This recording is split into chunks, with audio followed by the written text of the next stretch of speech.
This will be the start to the machine work side of this. Measured my bore width, which I pretty much knew it's 60 millimeters, but it's usually not quite 60 millimeters. It's actually 59.79 millimeters. And as you can see, my mandrel here is too big by a decent amount. So I'm going to get it down to 59.7 millimeters, maybe a little tighter than that, but I'm actually going to do it in inches, so it's going to come out to about 2.3520 inches.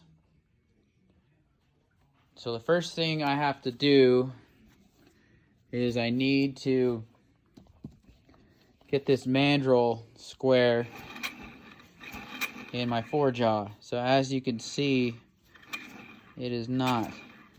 And for one, I need to measure it down here, and then two, measure it down here.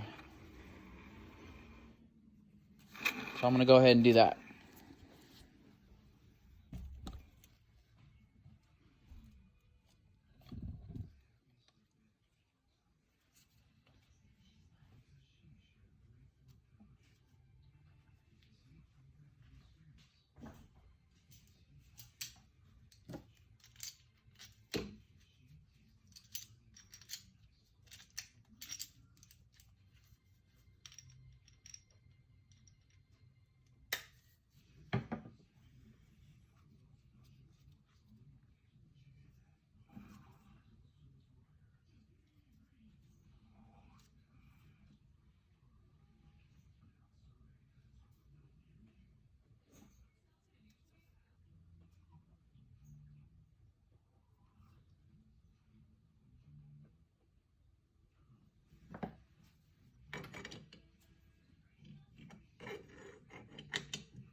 Alright, so I got this dialed in.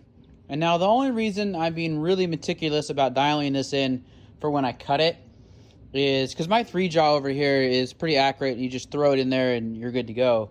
I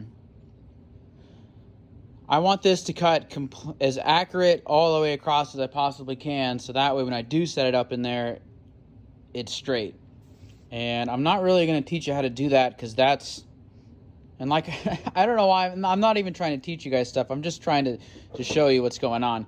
But I'm going to teach anyways. I just can't help it. This is basic stuff for machining with a lathe. They're using a lathe. There's plenty of Google. There's plenty of YouTube videos out there showing you how to do this. That's how I learned. And so I got it. You know, I'm within a thousandth of an inch there.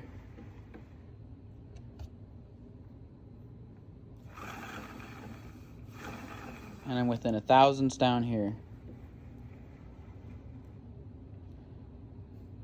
And what you can see actually, now that I'm doing this video, is this thing is not completely cylindrical. Look at about 4 thousandths different.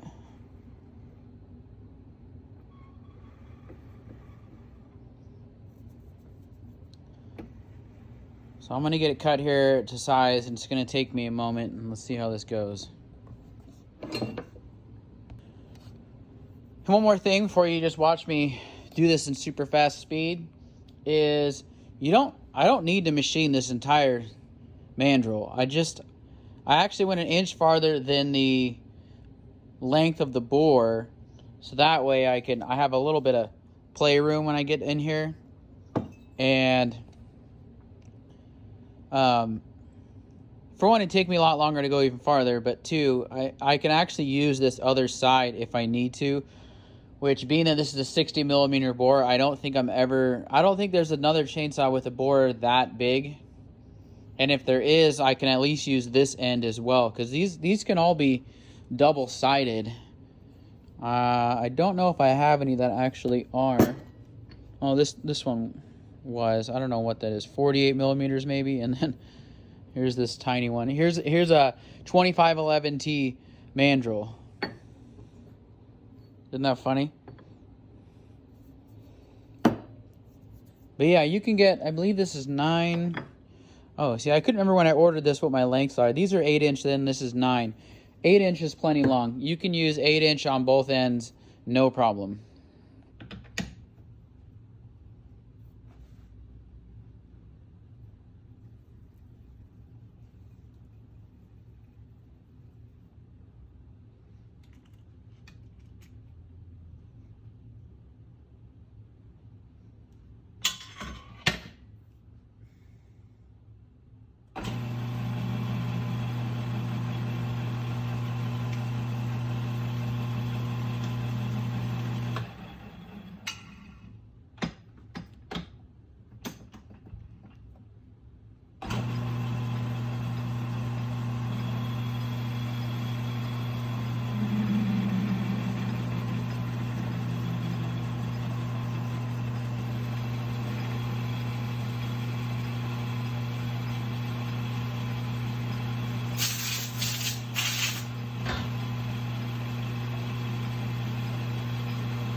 Now when doing this, it's really important you don't overshoot this, or otherwise it's for the next size cylinder down, or in this case, at least I could still use that end. But so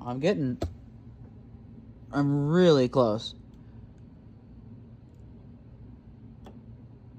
I think just one more pass and I got it. I'm gonna start doing really small cuts just to be sure. So look at this. It's like, it fits, but it's tight. And keep in mind, this is aluminum. This is either chrome or Nickel, and aluminum's a lot softer than Nickel, so or chrome. It's never gonna hurt the inside of that. I'm just gonna take off another. It'll end up being like 2/1000ths of an inch. I think I'll do one, dial my indicator there to 1/1000th, but when you gotta double that, so it's 2. And that's just how tight of a fit it's gonna be. All right, so it's the size, fits good, tighter than what the piston would fit. And I'm gonna take this Scotch-Brite here and just kind of brighten it up, and then I still have to cut the end of this. It's all wrinkly and stuff.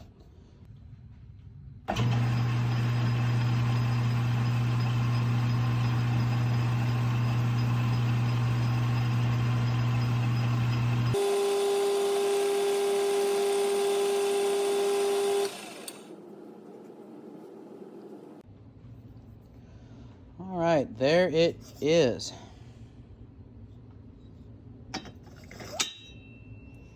I just gotta look. Steel even made that nice little landing pad just for me. Tighten it up. Boom. We're ready to cut the base. Except I can't cut the base because I don't know what my stock squish was. Thought I'd talk about the plate for doing squish band cuts. So, you can make these plates for like 2 or 3 different types of saws. This is for a 372. The center ones, I think I was just doing some test holes. But if you got a base gasket, that makes life easier, so you can just put it on there, figure out where they need to go, make your holes.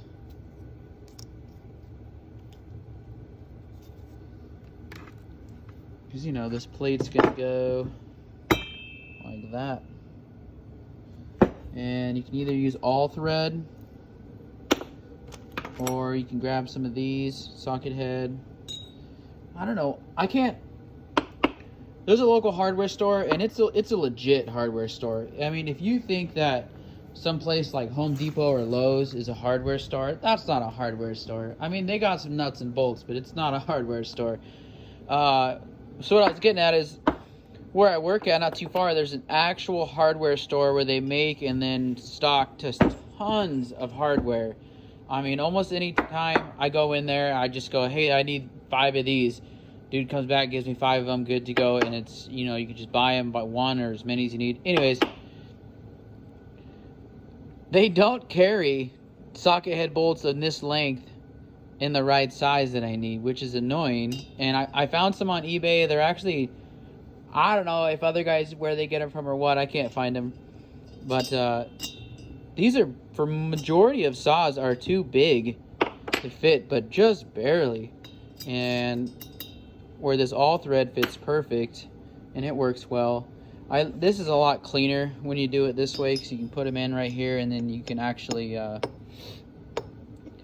tap the hole, and then you don't have to use 2 nuts and everything. But all thread works fine. It's no big deal. These work on a couple of saws. You'd think it'd work on this one, being it's a huge 60mm bore saw, but it doesn't.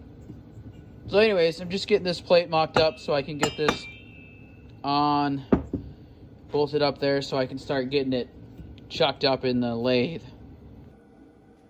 Well, it turns out these are too short. They're about a 1/2 inch too short, and these are the longest ones I have. So tomorrow I'm gonna go get some more all thread, cut them into length, and continue on. I think this is where I'm gonna call it a night. My workbench and